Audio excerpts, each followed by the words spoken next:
sign. So, ayan guys, welcome back to my channel, Earth sign, Capricorn, Taurus, and Virgo. Maraming salamat po pala sa walang sawang pagsubaybay sa ating pong reading.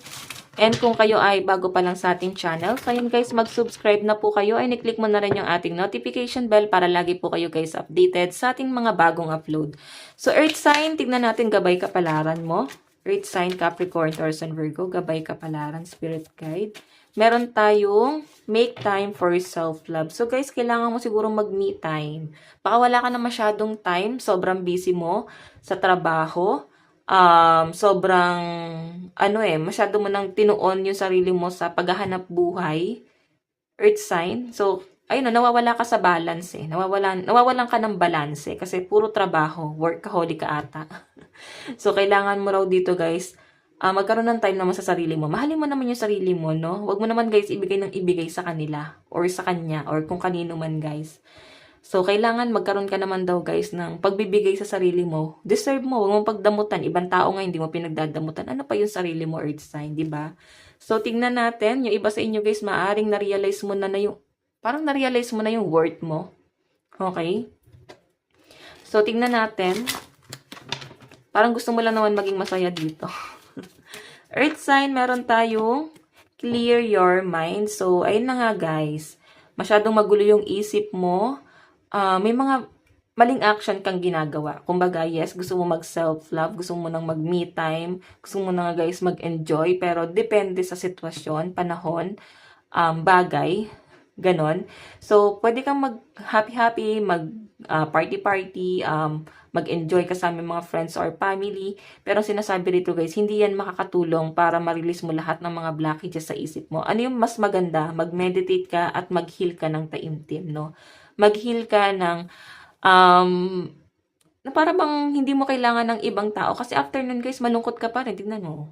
Magulo pa rin yung isip mo. Kumbaga at the end of the day, nandun pa rin yung problema. Okay? Sabihin na natin, yes, nag-enjoy ka, pero pag uwi mo, parang, ay, problemado pa rin ako. So, ang pinaka-the best dyan, guys, parang, eto guys, medyo masama lang sa pandinig at paningin, pero ang sinasabi nila, guys, parang ano lang yan, guys, parang sa sugat, hayaan mong masaktan ka ng masaktan, maghihilom din yan sa tamang panahon. Parang ganun din sa pinagdadaanan mo, Earth sign. No, hindi ko mo sinasabi na, hayaan mo masaktan ka ng masaktan, hanggang sa maghilom ka. Diba? Pero ganun na nga yun, guys. Pero, syempre, meron kang ibang option para makaalis doon. Yun nga lang, masakit pa rin kung gusto mong umalis. Pero, mas maganda yon kasi tuloy-tuloy na yung healing mo doon.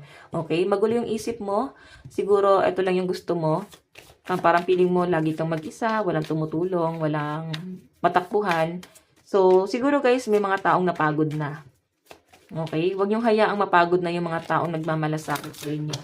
Tingnan natin, meron tayong push through any insecurity. So, ba't nag-iimo-imo ka rito, Earth sign? So, nakikita ko sa inyo, guys, medyo, rough road yung dinadaanan mo. Okay? Hindi masyadong patag, hindi sementado, rough road. Ibig sabihin, may ups and down. Parang feeling mo, walang nangyayari, hindi ka nag-i-improve, walang natututunan. Bakit? Tanongin mo yung sarili mo, bakit walang nangyayari? Hindi nag-i-improve. Actually, guys, may improvement na nangyayari. Yung iba lang sa inyo, guys, nadidihis po talaga ng landas. Okay, bakit? Mabilis ka guys ma-impluwensyahan, di ba? So, yun yung kailangan mong kontrolin. Yung ma-impluwensyahan ka ng ibang tao or baguhin mo yung mindset mo, guys. Pwede kasi guys sa tingin ng ibang tao para bang napapariwara na ata si Earth sign, parang ganon. Kasi gusto niyo lang guys is ma-overcome nga lahat ng mga hinanakit mo. Pero merong mas magandang paraan kaysa sa iniisip mo ngayon, okay? So, tingnan natin. Ayan, di ba? May nahuhugot akong words of wisdom. Pero minsan guys, dati nung nag-i-speech ako sa school, may mga pangit pakinggan pero maganda pa rin ang maidudulot. Iyak mo lang nang iiyak.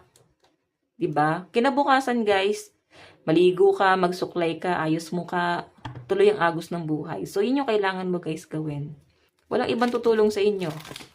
'Di ba? Sabi nga nila, acceptance is the best way to move on. So, tingnan natin, Earth sign, meron tayong ascension, ascended, mastery, oneness, guides, spiritual, and support. Kasi yun nga guys, hindi kita mabiblame, no? Kasi parang feeling mo, walang nag-support sa inyo, walang nangaral, hindi ka pinagtyaga ang pangaralan. Kasi guys, hindi naman natin sila guys pwedeng sisihin kasi baka meron din silang ibang problema. Ginawa naman siguro nila yung lahat para matulungan tayo. So, alin ka doon. So, pwede nyo guys baligtarin yung sitwasyon. Pwede ikaw yung napagod, kakapangaral doon sa taong yon. Okay, para bang nagha-happy-happy siya.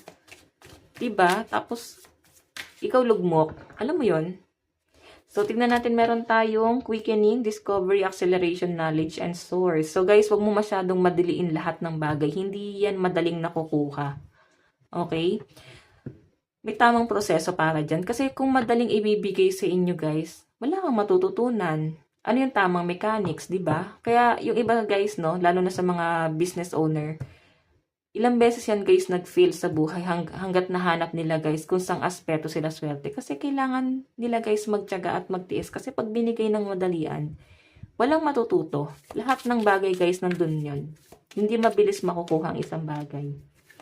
Okay, so tignan natin. Meron tayong knowing, divination, converse, energy, free will. So I think yung iba sa inyo, iba yung pananaw mo eh.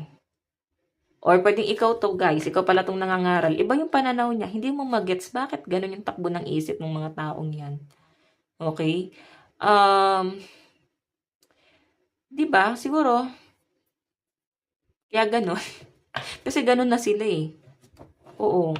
Yun na yung personality nila. So, mas maganda pa rin guys ang birth chart. Mas malalaman mo kung bakit ganun yung takbo ng kanilang isip. Hindi nila yan guys ginusto. Yun lang talaga yung pananaw nila, 'di ba? So, tignan pa natin. Earth sign.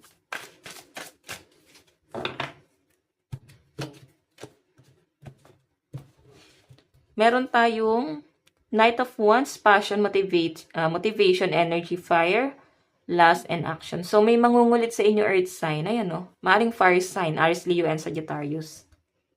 Merong mangungulit sa inyo guys. So, nakikita ko na maaari Earth sign na ito yung iiwasan mo. Yung makulit na energy na yan.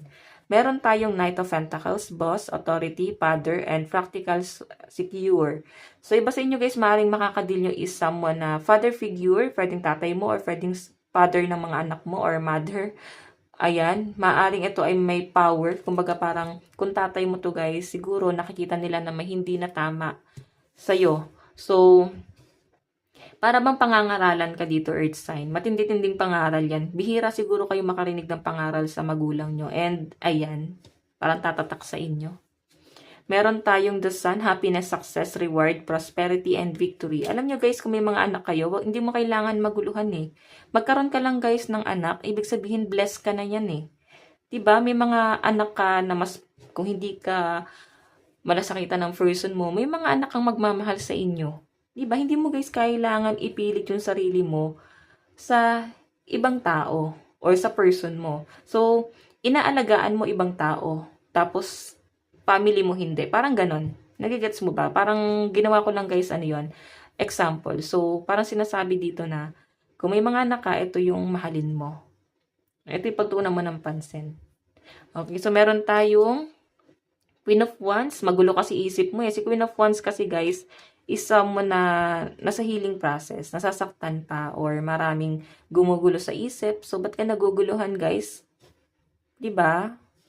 Kailangan mong ayusin yung buhay mo. Or kung ito naman, guys, is, ayan, baliktarin nyo na nga lang, guys, yung energy. Kasi pwedeng may cross-watcher na nanonood sa atin, eh. Okay? Maaring sila tong pinangangaralan nyo. Baka ikaw tong father figure.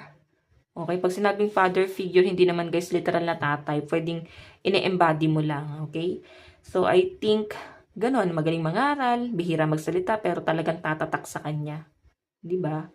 So, guys, ayan, nasabi ko na ba ang lucky number mo is 33, 10, and 28. And maaring ang mga kadil mo ngayon is Libra, Gemini, and Cancer. So, guys, ito lang naman po ang inyong reading hanggang sa muli. God bless and love you all. Thank you po. Bye-bye.